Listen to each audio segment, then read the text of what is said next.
नमस्कार मित्रांनो, मोहक मराठी कथा या यूट्यूब चॅनलवर आपले मनपूर्वक स्वागत आहे। यात तुम्हाला नवनवीन कथा ऐकायला मिळतील। जर तुम्हाला मी सांगितलेल्या कथा आवडत असतील तर माझ्या कथांना लाईक आणि सबस्क्राईब करा आणि नवनवीन कथांचा आनंद घ्या। तर मित्रांनो, तुम्हाला आमच्या कथा कशा वाटतात हे तुम्ही आम्हाला नक्की सांगा। तसेच आपल्या चॅनलला लाईक, शेअर आणि सबस्क्राईब करायला विसरू नका। तर मित्रांनो, मागच्या भागात आपण पाहिले की कशा पद्धतीने दिव्या आपले काम काढून घेण्यासाठी नोकरावर सुद्धा आपल्या शरीराची भुरळ पाडण्यात यशस्वी झाली। ती ज्या मोहिमेवर निघाली होती त्यात तिला चांगले वाईट याची काहीच जाणीव राहिली नव्हती। तिचे फक्त एकच ध्येय होते, आपला नवरा रणजित याच्या मारेकऱ्यांना शोधणे। दिव्या आजही बराच वेळपर्यंत झोपली होती। तिला आज नेहमीप्रमाणे सदू काका सुद्धा उठवायला आला नव्हता। ती उठल्यावर हाच विचार करायला लागली की आज सदू काका आला नाही। कदाचित काल घडलेल्या प्रसंगामुळे तो जरा मला उठवायला यायला कसरत असावा असे तिला वाटले।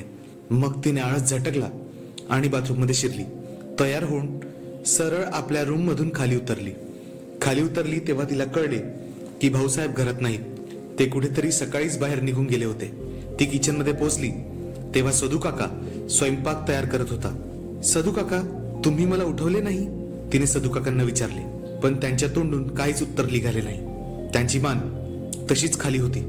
त्यांच्याकडून अपेक्षित उत्तर येणार नाही याचा विचार करून ती वळली आणि बाहेर दिवाणखान्यात येऊन सोफ्यावर बसली। सदू काका त्यांचे काम आटपून दिवाणखान्यात सोफ्याजवळ येऊन तिच्या समोर उभा राहिला आणि म्हणाला, सुनबाई, मला तुमच्यासोबत काहीतरी बोलायचे होते। दिव्या त्यांना म्हणाली, मला माहितीये काका तुम्हाला काय बोलायचे ते, रात्री बद्दल विचारताय ना? ती पुढे काही बोलणार यापूर्वी सदू काकांनी तिचे शब्द कापले आणि बोलायला लागले।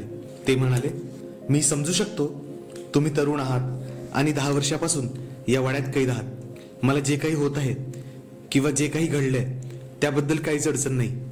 मला फक्त हे म्हणायचे होते की काही करून ही गोष्ट वाड्याच्या बाहेर जाता कामा नये। जर कुणालाही माहीत पडले तर दामू काकांनी आपले शब्द अपूर्ण सोडले। कुणालाही कसे माहीत पडणार काका? आणि तसेही या वाड्यात कोण येतं? दिव्या ही गोष्ट सिरियसली न घेता हसतच बोलली। सदू काकांना समजत नव्हते की त्यांनी तिला काय बोलावे। ते थोड्या वेळ तसेच उभे राहिले आणि किचनकडे परत जायला लागले। सदू काका, दिव्याने आवाज दिला। ते तिच्याकडे वळताच दिव्या त्यांना म्हणाली, काका खरोखर सांगा, यापूर्वी तुम्ही कधी कोणत्या स्त्रीला संपूर्ण उघडे पाहिले होते का? दिव्या सरळ त्याच्या डोळ्यात डोळे टाकून बोलत होती। सदू काका एकदम हादरून गेले। या डायरेक्ट अटॅकसाठी ते तयार नव्हते। या पद्धतीचा प्रश्न, तेही वाड्याच्या मालकिनीकडून, त्यांच्या तोंडून शब्दच निघाले नाही। सांगा ना काका, यापूर्वी शेवटी तुम्ही कोणत्या स्त्री सोबत केव्हा काय केले होते? काल रात्रीचे सोडून दिव्याने आपला प्रश्न परत विचारला। माझी बायको मरण पावण्याच्या पहिले जवळपास 25 वर्षापूर्वी।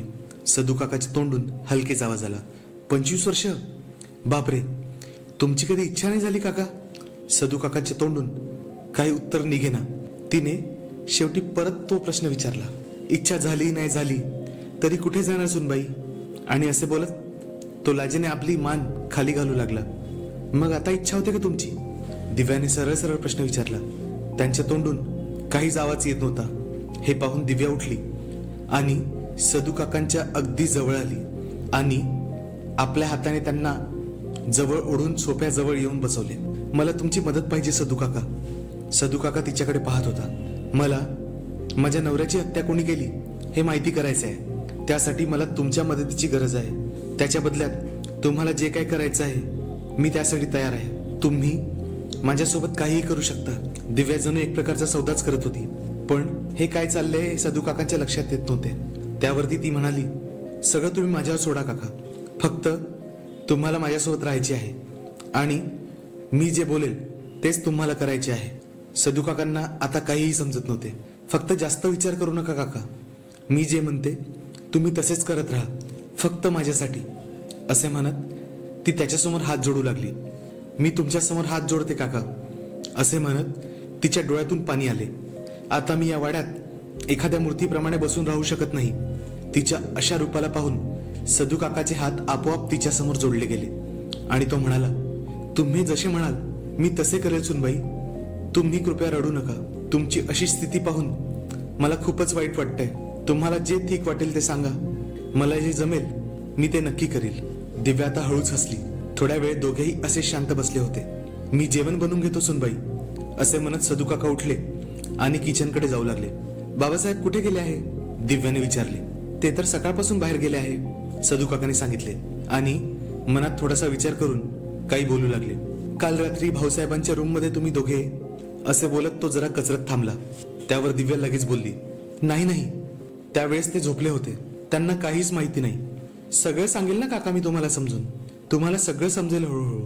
त्यावर सदू काका आपले डोळे हळूच हलवून तिच्या हो मध्ये हो मिळवत किचनकडे जायला निघाला. दरवाजापर्यंत पोहोचला आणि परत मागे फिरून तो दिव्याला म्हणू लागला, आणखी एक गोष्ट सुनबाई. दिव्याने सदू काकाकडे प्रश्नार्थक मुद्रेने पाहिले. तुमच्या नवऱ्याच्या हत्येचे रहस्य याच वाड्यात दबलेले आहे, याच भिंतीत कैद आहे, जे 10 वर्षापासून कोणाला दिसले नाही. या भयान वाड्यामध्ये असं काही आहे जे तुमच्या नवऱ्याच्या मृत्यूशी जुळलेले आहे. जर तुम्हाला आपल्या नवऱ्याच्या मृत्यूचे रहस्य माहीत करायचे आहे तर तुम्हाला या वाड्यालाच विचारावे लागेल. सगळं काही इथेच गाडलं गेलेलं आहे आणि सगळी कथा इथेच फिरते, असे म्हणत सदू काका किचन मध्ये चालले गेले.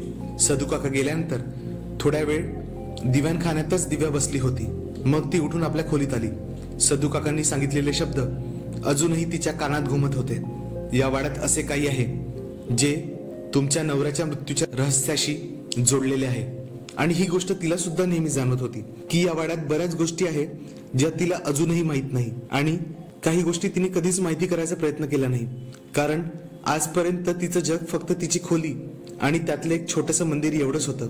लग्नाच्या पूर्वी सुद्धा आणि लग्नानंतर विधवा झाल्यावर सुद्धा तिला स्वतःवरच आश्चर्य वाटत होते की 10 वर्ष असेच गेले शांततेत. मंदिरात ठेवलेल्या मूर्तीची पूजा करता करता ती सुद्धा एक मूर्तीच झाली आहे, शांत गुपचूप एका बाहुलीसारखी. जणू तिला कोणत्याच गोष्टीचा फरक पडत नाही. नवऱ्याने जे जे सांगितले ते करत जायचे. तिला आश्चर्य वाटत होते की या 10 वर्षात आपल्या नवऱ्याबद्दल आपण काहीच माहिती करायचा प्रयत्न केला नाही. सगळेजण काही दिवस खूप धावपळ करून शांत झाले आणि ती सुद्धा अगदी शांतपणे सगळ्यांप्रमाणे रणजितला विसरून गेली होती. तो फक्त वाड्यात लागलेल्या एका फोटोमध्येच अस्तित्वात होता. त्यात सगळ्यात जास्त चूक त्याच्या बायकोचीच, म्हणजेच दिव्याची होती. तिने जिवंत असताना सुद्धा बायको असण्याचा धर्म पाळला नाही आणि मेल्यानंतर सुद्धा. पण यानंतर असे होणार नाही, असे म्हणत दिव्या उठली आणि पुन्हा स्वतःला समजावून उभी झाली. मी आता आपले आयुष्य असे वाया जाऊ देणार नाही, ती स्वतःलाच काहीतरी समजून सांगत होती. ती आताही त्या पांढऱ्या साडीत होती. आता वेळ आली आहे ही साडी नेहमीसाठी आपल्या शरीरापासून वेगळी करायची, असे म्हणत दिव्याने आपली साडी काढायला सुरुवात केली आणि तिच्या सासऱ्याने दिलेली लाल साडी ती बघू लागली.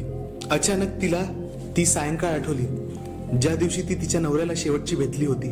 तिला भोगण्यासाठी आतुर असलेला तिचा नवरा त्याच्या आईचा आवाज ऐकून तसाच उभा राहिला होता आणि तिला त्यासाठी तयार करून आपली इच्छा तो पूर्ण करेल एवढ्यातच त्याला तिला सोडून बाहेर जावे लागले होते. दिव्याच्या डोळ्यासमोरून ती संध्याकाळ परत फिरायला लागली. शांतीदेवी म्हणजेच तिची सासू, तिला आठवले की तिच्या सासूला मंदिरात जायचे होते म्हणून तिने तिच्या नवऱ्याला रणजितला बोलावून घेतले होते. त्यावेळेस जवळपास 5 वाजत होते. रणजित त्यावरून खाली पोहोचला आणि त्याने आपल्या आईला कारमध्ये बसवले आणि तो मंदिराकडे निघाला. त्याला आपल्या आईला मंदिरात सोडून काही कामाने बाहेर जायचे होते आणि परत आपल्या आईला मंदिरातून घ्यायचे होते. त्याच्या जाण्यानंतर दिव्या आपल्या खोलीत बसून टीव्ही पाहत होती. रणजितच्या जाण्याच्या 4 तासानंतर खाली वाड्यात सुरू असलेल्या आक्रोशाने ती खाली पळत आली. त्यावेळी वाड्यात खूप धामधूम असायची. भाऊसाहेबांचा संपूर्ण परिवारच इथे वाड्यात राहायचा. नौकराची रांग असायची, त्यामुळे तो आक्रोश खूप जोरजोरात होत होता. जशी दिव्या पळत पळत खाली आली तर तिचे डोळे उघडेच्या उघडेच राहिले, कारण रणजित रक्ताच्या थारोळ्यात सोफ्यावर पडला होता. दिव्याला तोपर्यंत काहीच अंदाज नव्हता की तो मेलेला आहे. तिला असे वाटले की तो जखमी आहे. तीच सोडा, वाड्यात कोणीही समजून घ्यायला तयार नव्हते की तो मेलेला आहे. भाऊसाहेब तर त्याच्या नौकरांवर ओरडत होते, कुणी पाणी घेऊन या, कुणी औषध घेऊन या. प्रताप तर पहिलेच डॉक्टरांना घ्यायला गेला होता. स्वरा आपल्या भावाच्या चेहऱ्याला थापटवत त्याला उठवण्याचा प्रयत्न करत होती आणि दिव्या तर हे सगळं पाहत तिथेच उभी राहिली आणि पुढच्या क्षणी चक्कर येऊन खाली पडली. त्यानंतर काय झाले ते तिला कळलेच नाही. तो दिवस आणि आजचा दिवस दिव्याने स्वतःला या खोलीत तिच्या मंदिरातल्या देवासोबत जणू बांधूनच ठेवले होते. त्यांच्यासोबतच ती राहायची, स्वतःला पांढऱ्या साडीत गुंडाळून. दिव्याने लगेच आपले डोके झटकले आणि हे सगळे विचार आपल्या डोक्यातून काढून टाकले. आज 10 वर्षाची तिची झोप पूर्णपणे उघडली होती आणि आजपासून तिला सगळेच आपल्या हातात घ्यायचे होते. तिने आजपर्यंत आपल्या शरीराला इतक्या वेळा उघडे कधीच पाहिले नव्हते जेवढे तिने या 2-3 दिवसात पाहिले होते. तिने स्वतःच्या शरीराकडे पाहिले. तिला आठवले या शरीरावर, तिच्या याच नाजूक अवयवांवर काल सदू काकांचे हात फिरत होते. ती पलटली आणि तिने पटकन लाल साडी घातली. तिच्या डोक्यात विचार मात्र सुरूच होते. वाडा जवळपास गावाच्या बाहेर होता आणि मंदिर गावाच्या दुसऱ्या कोपऱ्यात. तरी पण मंदिरात जायला 20 मिनिटापेक्षा जास्त वेळ लागत नव्हता. रणजितला 5 वाजता आईला मंदिरात सोडायचे होते, म्हणजे तो 5:30ला फ्री होऊन कुठेतरी बाहेर गेला होता. रणजितला कुठे जायचे आहे हे कुणालाच माहित नव्हते. तो नेहमी घरी सांगायचा की त्याला कुठे जायचे आहे, पण त्या संध्याकाळी त्यांनी सांगितले नव्हते की नेमके त्याला कुठे जायचे आहे. आणि तो तिथे न जाता वाड्याजवळच का आला? कारण त्याची बॉडी 9 वाजता वाड्यापासून अगदी 50 पावलांच्या अंतरावर भेटली होती. त्याच्यावर 2 गोळ्या चालल्या होत्या. ज्या स्थितीमध्ये त्याची बॉडी सापडली होती यावरून वाटत होते की त्याला 15 मिनिटाच्या पहिलेच कुणीतरी गोळ्या मारल्या होत्या, म्हणजेच तेव्हा रात्र झाली होती. याचा अर्थ 5:30 ते 8:30 जवळपास 3 तास तो कुठे होता? त्याची बॉडी त्याच्या बहिणीला स्वराला सापडली होती. ती आपल्या मैत्रिणीकडे गेली होती. परत येताना तिला वाटेत रणजितची गाडी रस्त्याच्या कडेला उभी दिसली. तिने डोकावून पाहिले तर गाडीत कुणीच नव्हते. तिला गाडीतून बाहेर जाणारे रक्ताचे काही थेंब दिसले. त्याचा पाठलाग करत ती रस्त्याच्या कडेला शेतात गेली तेव्हा तिला त्याची बॉडी दिसली. रस्त्याच्या दोन्ही कडेला प्रकाश असल्यामुळे ती ते सगळं करू शकली होती. नेमका त्याच दिवशी एवढ्या रात्री ती एकटी कुठे गेली होती? नेहमी बंदूकधारी गार्ड सोबत कुठेही घेऊन निघणारी स्वरा एकटीच कुठे गेली होती? 2 बंदूकधारी गार्ड नेहमी रणजित सोबत असायचे, पण नेमके त्याच दिवशी ते नव्हते. आणि तो एकटा, तोही निशस्त्र, कुठे गेला होता? या सगळ्या प्रश्नांच्या भडीमाराने तिचे डोके आणखी फिरायला लागले होते. पण सदू काकांचा शब्द अजूनही तिच्या कानात फिरत होता. रणजितच्या मृत्यूचे रहस्य याच वाड्यात कुठेतरी दडले आहे. याच विचारात ती पटापट साडी घालून खाली उतरली. सदू काकाने तोवर जेवण तयार केले होते आणि ते साफसफाई करत होते. दिव्याकडे सदू काकांचे लक्ष जाताच तो तिच्या सुंदर रूपाकडे बघतच राहिला. 10 वर्षाच्या नंतर प्रथमच त्याने तिला रंगीत साडीत पाहिले होते. नाहीतर ती पांढऱ्या साडीतच असायची. खूपच सुंदर दिसत आहात तुम्ही सुनबाई, सदू काकांनी म्हटले. दिव्या त्याला धन्यवाद म्हणाली आणि त्याच्या कामात मदत करायला लागली. त्यावर सदू काका म्हणाला, राहू द्या सुनबाई, हे मी सगळं करून घेईन. पण दिव्या तिथून हटली नाही. सदू काका परत बोलू लागला, सुनबाई तुम्ही अशाच राहत जा. एवढ्या भर तारुण्यात पांढरी साडी घालून तुम्ही चांगल्या दिसत नाही. त्यावर दिव्या बोलली, बाबासाहेबांनी साडी आणून दिली मला. तिचे शब्द ऐकून काका क्षणभर थांबले आणि काहीतरी विचार करायला लागले. त्यावर दिव्या म्हणाली, मला कळते सदू काका तुम्ही काय विचार करताय की काल रात्री जे काही घडले त्याबद्दलच ना. पण काल रात्री जे काही घडले होते ते सर्व माझ्या मर्जीने होते. कारण मला या वाड्याच्या सगळ्या गोष्टी पूर्ववत करायच्या आहे आणि त्यासाठी बाबासाहेबांना शुद्धीत राहणे गरजेचे आहे. माझ्या शरीराची एक उघडी झलक पाहून काल दिवसभर बाबासाहेबांनी दारूचा एक थेंब सुद्धा घेतला नव्हता. तर विचार करा मी जे काही करत आहे ते कशासाठी करत आहे. तिचे बोलणे ऐकून सदू काका तिच्याकडे आवासून पाहू लागले. माझ्याकडे असे पाहू नका काका, यात तुम्हाला माझी मदत करायची आहे. त्यासाठी तुम्हाला माझ्याकडून जे काही हवे आहे ते तुम्हाला मिळेल. काल रात्रीची मजा तुम्हाला मिळाली होती ना, ती मी तुम्हाला परत देईल. फक्त मी जे म्हणेल तेवढे ऐका. दिव्याचे बेरोकटोक बोलणे ऐकून सदू काका चाचरत होता. तिचे बोलणे ऐकून त्याचे डोकेच फिरायला लागले. दिव्या काहीतरी नक्की करणार आहे हे त्याला माहित होते, पण काय करणार आहे हे आता त्याला समजले होते. म्हणजे ती आपल्या सासऱ्यासोबत झोपणार होती. पण सुनबाई, सदू काकांना काहीतरी बोलायचे होते पण त्यांच्या तोंडातून शब्द फुटत नव्हते. पण काय काका? आता दोघेही एकमेकांकडे स्तब्धपणे पाहत होते. दिव्याला चांगल्या पद्धतीने माहित होते की सदू काकाला शांत ठेवणे किती गरजेचे आहे. जर त्याच्याकडून ही गोष्ट कुठे माहीत पडली तर इज्जतीचे पार वाटोळे होईल. पण सुनबाई, ते तर तुमच्या वडिलांसारखे आहे, हे पाप आहे. सदू काकांनी थोडी हिंमत जोडली आणि ते बोलले, पाप पुण्य काय काका? मी तर आजपर्यंत कोणतेच पाप केले नाही. मग मला काय मिळाले? या भर तारुण्यात एक पांढरी साडी, असे म्हणत ती सदू काकांच्या जवळ आली आणि थोडेसे हसतच बोलली, काका तुम्ही पाप पुण्याच्या गोष्टी करताय. तुम्ही माझ्या वडिलांचेच वयाचे ना. मग काल जेव्हा तुम्ही माझ्या पायांमध्ये हात फिरवून मजा घेत होते तेव्हा तुमच्या डोक्यात हा विचार का नाही आला? मी तुमच्या मुलीसारखी आहे. माझ्या शरीराला जेव्हा तुम्ही कुस्करत होते तेव्हा तुमच्या डोक्यात हा विचार का नाही आला की हे पाप आहे? दिव्याचा चेहरा राकट होत चालला होता आणि ती सरळ सदू काकांच्या डोळ्यात डोळे टाकून बोलत होती. काल मी जे तुम्हाला सुख देत होती तेव्हा तुम्हाला विचार नाही आला का काका? मला माहित आहे नाही आला, कारण काल तुमच्या समोर तुमच्या मुलीसारखी मुलगी नव्हती, फक्त एक स्त्री होती. तुम्हाला काल फक्त एका उघड्या स्त्रीचे शरीर दिसत होते, आणखी काही नाही. असे म्हणत दिव्या परत त्याच्या समोर आली आणि आपला पदर खाली ढाळला. पदर सरकताच सदू काकांच्या समोर जे दृश्य आले कोणत्याही पुरुषाच्या तोंडात पाणी आणण्यासारखेच होते.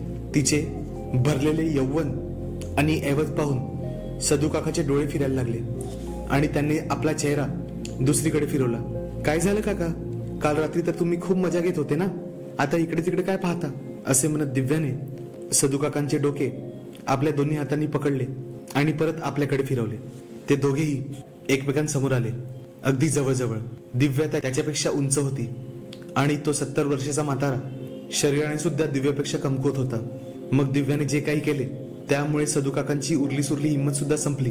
तिने सरळ दोन्ही हाताने त्यांचे डोके आपल्या शरीरावर ओढून स्वतःवर दाबून घेतले. या एकाच धडकेत त्या दोघांच्याही तोंडून एक चित्कार निघाला. जसा जसा त्यांचा चेहरा तिच्या काळजाशी दाबल्या गेल्याने तिच्या शरीराचा स्पर्श होत होता तसे सदू काकाच्या अंगात एक शिरशीर उठली. म्हातारा असला म्हणून काय झाले, शेवटी तो एक पुरुषच होता ना. दिव्याची पकड जरा सैल होताच तो थोडा मागे झाला आणि तिच्या नितळ यौवनाचे निरीक्षण करू लागला. काल त्यांनी जी काही मजा मारली होती ती अंधारात होती. त्याला प्रत्यक्षात तिचे सौंदर्य बघता आले नव्हते, म्हणून तो अदाशासारखा आता तिला पाहत होता. काय झाले काका? कुठे गेले पाप? आणि मुलगी? त्याच्या अशा अदाशी नजरेकडे पाहून दिव्याच्या तोंडून पण शब्द निघाले, पण आता दिव्याच्या बोलण्याकडे सदू काकांचे लक्ष नव्हते. तो एकटक तिची चोळी निहाळत होता, कारण पुढचे काही करण्याची हिंमत त्याच्याकडे नव्हती. दिव्याला कदाचित त्याच्या मनातली इच्छा कळली असावी, म्हणून ती आणखी मागे झाली आणि स्वतःचा हात ब्लाऊजच्या बटणीजवळ नेत त्याला म्हणाली, घ्या काका, मजा करा. तुम्ही पण काय या जन्मात लक्षात ठेवाल ही मजा, या म्हातारपणात माझ्या तरुण शरीराची मजा घ्या. असे ती सदू काकांना बोलून बसली. पण लगेच तिच्या लक्षात आले की या 2-3 दिवसात ती किती बदलली आहे. तिचे वागणे, तिची भाषा, यापूर्वी दबून गुमसुम राहणारी दिव्या, नेहमी देवाधर्मात मग्न असणारी दिव्या, आता तिच्या वागण्यात कमलीची धार आली होती आणि बोलण्यात तर वाघिणीची जरब. तिच्या बोलण्याचा लहेजा सुद्धा एखाद्या वैश्यप्रमाणे झाला होता. सर्व बटणांना मुक्त करून ती आता फक्त हाताने स्वतःला झाकून होती आणि सदू काका इकडून तिकडून नजर फिरून आपल्याला आणखी काय पदरात पाडून घेता येईल हे बघत होता. काय झाले काका? असे म्हणत दिव्या खट्याळपणे त्यांच्याकडे पाहून हसली. तिला माहित होते सदू काकांच्या डोक्यात काय सुरू आहे आणि त्यांना काय हवे आहे, आणि तसेच हसत तिने पुढच्या क्षणी आपले दोन्ही हात मोकळे सोडले. त्याच्याबरोबरच सदू काकाला अचानक हार्ट अटॅक येईल असे दृश्य त्याच्या समोर उभे ठाकले. काळ्या अंतर्वस्त्रात तिचे सोन्यासारखे रुपेरी शरीर झळकून निघत होते. सदू काका मात्र केव्हाचेच बाद झाले होते. घ्या काका, आनंद घ्या, हे सगळं तुमच्यासाठीच आहे. असे म्हणत तिने पुढचा पवित्रा टाकत त्याचे हात आपल्या हातात घेतले. आता सदू काकाला कळाले होते की त्याला काय करायचे आहे. त्यानुसार तो आपल्या हाताची करामत दाखवायला लागला. तो ठार वेड्या होण्याच्या परिस्थितीत आला होता आणि इकडे दिव्या मात्र स्वतःपट तापली होती. सदू काका, मस्त आनंद घ्या, असे म्हणत तीही सुस्कारू लागली होती. सदू काकांसाठी हा इशारा खूप होता. त्यांच्यातले पौरुष थोडे थोडे जागे झाले होते. पाप, पुण्य, नाती गोती, मालक, नौकर, हा सगळा भेदाभेद ते कधीच विसरले होते आणि आपल्या हाताचे कौशल्य अतिशय प्रबळपणे दाखवत होते. त्याच्यात प्रत्यय असा की दिव्या सुद्धा अनाहूतपणे त्या सर्व प्रसंगाचा आनंद घेत होती. तिच्या तोंडून त्याला प्रोत्साहित करण्यासाठी आणि आणखी जोर वाढवण्यासाठी सूचनांचा सपाटा सुरू होता. सोबत तिचे नाहक सुस्कारे सुद्धा सुटत होते. या उत्साहाच्या प्रवाहात ती वाहत जात होती. तिला कळलेच नाही की तिचा हात कधी सदू काकांना चाचपू लागला होता. त्यांच्या शरीरातली निरर्थक धडपड ती जाणू शकत होती, कारण ते सुद्धा उन्मादाने विव्हळत होते. पण त्यांच्या शरीरात बदल होत नव्हता, कारण या वयात त्यांच्याकडून एवढेच होऊ शकत होते. पण आज मात्र दिव्याला हा खेळ एका वेगळ्या उंचीवर घेऊन जायचा होता. त्यामुळे तिने एका हाताच्या झटक्याने आपल्या ऐवजांना झाकलेले एकुलते एक बंधन मुक्त केले आणि सदू काकांकडे बघू लागली. तो हपापल्या नजरेने तिच्याकडे पाहत होता. एवढं गरगरीत सौंदर्य त्याच्या नशिबात प्रथमच आलं होतं. त्याची धडपड कदाचित दिव्याला समजली होती. ती त्यांना बेरोकटोकपणे बोलली, घ्या काका घ्या, आज हवी ती मजा घ्या. पण एवढ्यानेच काय होणार आहे तुमचं? तुम्हाला चव नाही घ्यायची का? तिच्या फक्त बोलण्याच्याच इशाराने सदू काका आपल्या कामाला लागला. ती शिरशिरल्या आवाजाने बोलू लागली, घ्या काका, इथेच आस्वाद घ्या आपल्या मुलीसारख्या स्त्रीचा. पाप पुण्य सगळं विसरून जा. फक्त एकच लक्षात ठेवा, जर ही गोष्ट कुणाला माहीत झाली तर तुमची मान कापून वाड्याच्या वेशीवर टांगेल मी. तिचे हे असे बोलणे सदू काकाला थोड्या वेळासाठी थरारून टाकणारे होते. त्याला तिचा आवाज एकदम घायाळ वाघिणीसारखा वाटत होता. त्याची हिंमत होत नव्हती पुढे काही करण्याची किंवा तिला काही उत्तर द्यायची. तो एवढा घाबरला होता की त्याला असं वाटत होतं जणू त्याच्या पैजामातच तो लघवी करून देईल. पण पुढच्या क्षणी दिव्या हसत त्याला म्हणाली, काका घाबरू नका.